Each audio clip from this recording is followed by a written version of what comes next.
Good morning guys! Kumusta kayo? Ayun. Galing ako ngayon sa palengke guys kasi kanina napansin ko lang na kami prutas. At napabili ako nitong cookies na favorite ko talaga. Ito yung favorite ko talaga guys. So bumili ako kasi para umiinom ng tea. Moderation lang tayo dito guys kasi ito matamis to. Kaya lang kapag may tea ka nito, very nice, the best. Yun. Kasi malimit akong hindi lumabas, guys. Dito na ako sa bahay.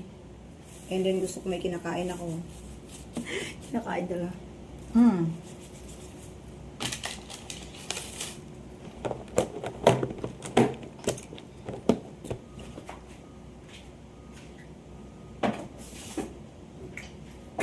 So, maximum level to the highest level na pakain sa labas.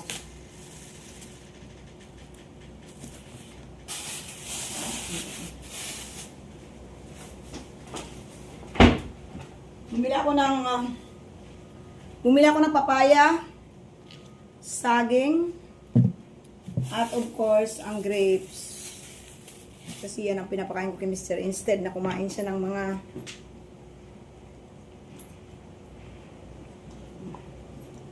matatamis na tsokolate. Yan na lang pakain ko sa kanya, guys. Bye, bye, bye, bye! Happy Friday, everyone! Kumusta kayong lahat? Today is Friday, ang bilis ng araw. Napapansin nyo ba? Napapansin ko, guys.